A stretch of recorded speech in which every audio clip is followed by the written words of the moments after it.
So the majority of hardcore players die in Act 1 normal. That's the statistic that Blizzard gave out a while back. And I reckon if it's going to happen anywhere, it's going to be here where these charging things are. People just come in here and get one shot by an off-screen charge or something like that. Now, this is the first time I've played today, so I'm also getting some asset loading lag as animations that things are loaded for the first time. I've done all my characters' animations, but wow, the good thing about those dogs is they really block those Savage Beast charges. That's pretty neat. So I've had some awesome responses to the first two videos so far. I just put the second video up, and first one's been up for a bit over 24 hours now. And people like the music, which I was happy about, because that's my own music, and I've never really put it on any of my videos before, so I'm happy that it's actually added to the video. Wow, I just missed that grasping dead.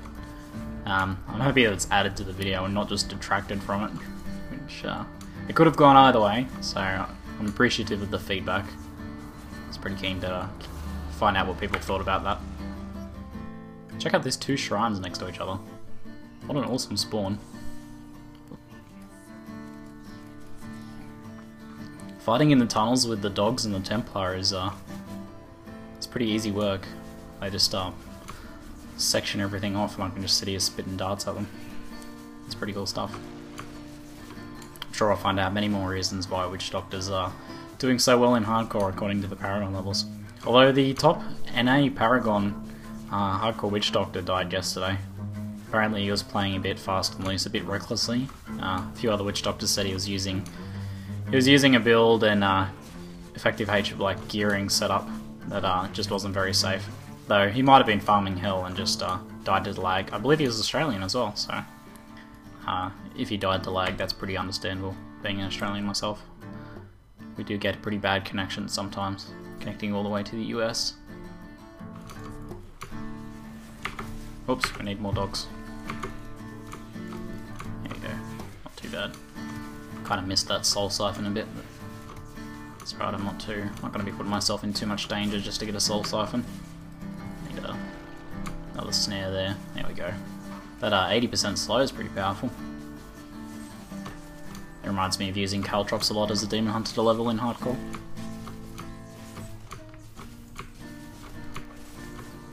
Oh, looks like we've got a bit of an encounter with the Keywarden here. He won't be dropping a key since we're in only normal mode, but you know, he might drop a rare or some magic items or something. We've got quite the party going now with our 3 dogs and Cormac and Leia here. I think if we're going to be taking on the Keywarden at any time, it'll be now. It's, well, we need to resummon our dogs. Looks like they're dying to the Molten pretty quickly. I think it's probably pretty good that Blizzard made that these guys, the Keywardens, don't chase you very far, because in the lower difficulty levels, this guy has multiple affixes which you just don't see on other elites or anything at this stage. So having, you know, Molten and Jailer and things like that, if you were forced to take him on, it could be pretty nasty. Especially if a tree comes up and lays his poison everywhere as well. So yeah, I think it's pretty good they disengage pretty quickly. If you just avoid them and run away, they won't chase you very far at all. It's actually pretty good for farming as well, because it allows you to be go and get an extra elite if you need the extra stack. Wow! Just got hammered by that fireball. Alright, let's finish him off. Oh, we've got 2 magic items and some gold. Not too bad. Ooh, Stone Knife of the Flame could be good. Oh, and we've got another shield, which could be an upgrade. Just want to make sure that poison's cleared out. I have died to that poison before. Just carefully grabbing. Ah! Let's see what these are. Oh, Vitality. Let's put that on us and put the Strength one on Cormac. And that knife's no bad. I just put those rings that I had earlier, the life on hit ones on Cormac there. They aren't really going to do too much, 1 life on hit, but they're not really doing anything else at the moment. I don't need to salvage them right away. Alright, we've got the Dead Beast farm event here. This is a good one to do because there's a respondent chest at the bottom of this one. The one with the bats probably isn't really worth doing, since, you know, you might get a couple drops off the little mini boss at the end, but since there's no Nephilim Bar stacks, there's not really much point in doing it at the moment. But a respondent chest is definitely worth it. And we got this little boss fight here. And with all my party members at the moment, it's probably a good time to be doing it, nice and safe. Just watch out for these guys burrowing there. Mauler of the Fields. what's his name, Burrow Bile. I kind of like that they added these little bosses to all these events. That makes them more interesting, I think. Whoa! Look at that guy burrowing around. That's awesome. I've never seen that before. There we go. 2 magics, thank you. Let's go grab our chest. Here we go. What have we got? Some potions. That's probably actually worth mentioning. I did upgrade my potions at the vendor. See, I'm still finding the minor health potions, so I'm just going to ditch. But I upgraded to lesser health potions, if I can say it properly. Just for the extra heal there. 400 life. That's like almost my full health in one go.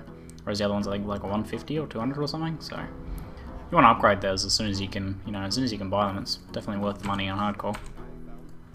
Come on, brigands. Let's get a stack off these guys. 3, nice. We'll save those logs up the top. Oh, I didn't hit them, did I? Damn, I hit them. One splinter went through and hit those logs. I like to save those for when the boss comes out. Oh well. I'm pretty sure we'll be fine with a massive party. I'm pretty disappointed by this event. They say, you know, this will be the last you see of the Thieves Guild, and then you never ever hear from them again, unless they're saving it for the expansion pack, maybe.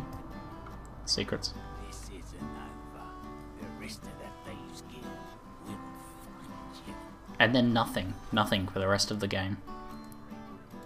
Thank you. Now, before we head on into the Festering Woods, where there's a couple of elites and things like that, and a bunch of mobs, I think it's a good time to be checking for rings and amulets and stuff like that in the vendors. So let's see what Radak's got here. Yes, new rings, okay. Oh, attack speed, life after each kill. Ah, not having much luck with rings here. Alright, but what have we got in terms of amulets? Intelligence, experience, 11 vitality, without question. I'll even get one for the Templar. Great. Expensive, it's wiping our cash out, but that's okay. Let's chuck these on there. Tons of extra health for both of us. Was there any good rings in there for Templar, actually? No, they're pretty dodgy. We really need strength and vitality for the Templar. Those stats just scale really well. Actually, I had a question about that on the channel.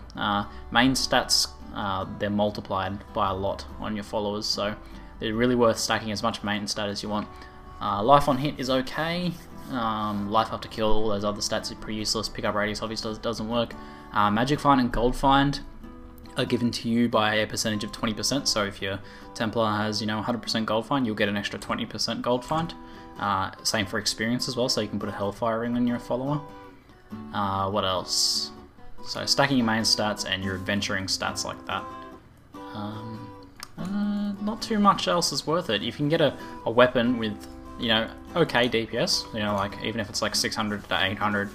A good example is the Enchantress. You can get her a 2-handed sword that doesn't have too much DPS, you know, could only have like 800 DPS. But if it has, you know, 300 intelligence and 200 vitality, then that'll be an excellent weapon for them. Just because they get so much health.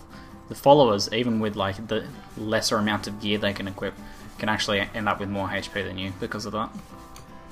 So the Templar can be stacked up with tons of vitality and strength. He can be almost unkillable. So I finally reached level 12. What tends to happen when you're leveling on high monster powers is you level really fast, like a burst of levels, like you go 3 levels in a couple minutes. And then you'll sort of plateau out for a bit, so I'd plateaued around 11 for quite a while. I'd done quite a few missions without leveling there. And that's just because you start to out-level the content really quickly, and the experience you're getting relative to your level is just much lower.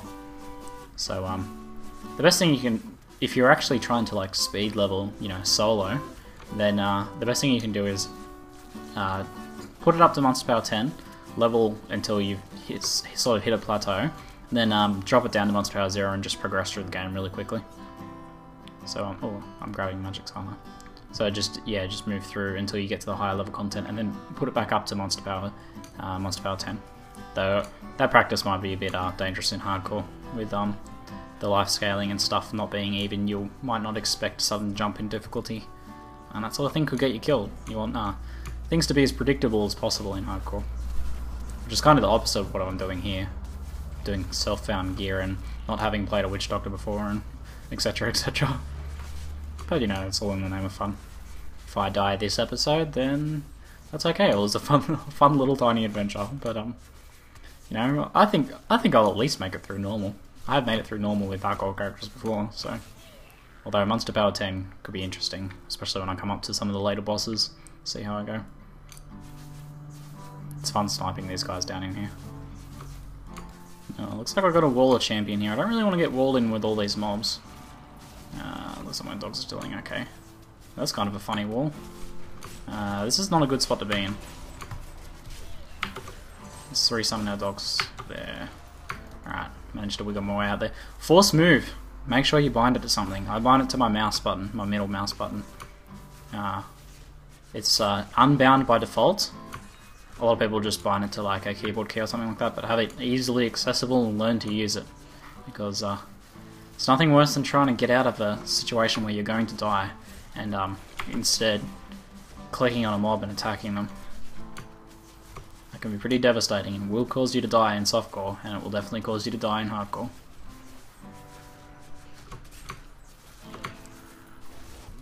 Let's grab this Fortune Shrine before we kill this elite here.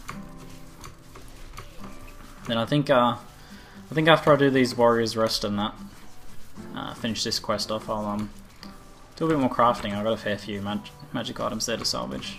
At least guys teleporting behind me, jerks. I've got 4 stacks at the moment, I'll maintain those for now. Oh, Ring of Wounding, okay, that's what we want. The wounding, what is it? Affix? No. Something. Anyway. The wounding term on the name signifies that it's got an integer damage bonus, so that should be good. I especially, my favourite name roll on those is the Mending Ring of Wounding. That's one of my favourite ones. So 1 to 2 damage. It could have been a lot better. In fact, I might not even use that just because of the extra experience I'm getting from the other rings. Well, that's pretty dodgy. Maybe it'll be good on our Templar though, let's put it on him. Nah, it's like half an extra damage. Let's do some crafting before we head in there, because there's a little mini boss fight in there, and we want to make sure we're prepared for every one of those sorts of situations. Let's salvage all these dirty barb belts. Get out of my inventory. Alright. Let's see what we have. Have materials. No. Can equip. Yeah, that's what we want. Okay, now we can get a better belt, so let's try crafting one of these. Maybe I should try redoing some shoulders. Oh, strength, come on, that could have been really good. Let's put it on anyway, just for the extra protection. I feel like I'm pretty solid on life at the moment. 600 life's quite a bit. Boots I'll keep because I got move speed, and it's pretty hard to roll move speed. Strength. What do we got? Oh, let's roll some pants actually. 3 magic properties, a lot of extra armor. I've got a good vite roll on my current pants, but I have to upgrade sooner or later on these sorts of things. There we go, 7 vitality, 5 strength, life and protection. I'm pretty happy with that. And I've got a pretty dodgy roll on my current shoulders, so let's try and re-roll these a bit, see what we can make, get something useful. Wow, I've got like the same but worse. Worse rolls on the same stats pretty much. What do we got? 7 extra gold, extra experience, 8 strength. Let's go with that. That's like exactly the same as stats, but we get some extra gold and experience. So let's do that, and we'll salvage the rest of this stuff.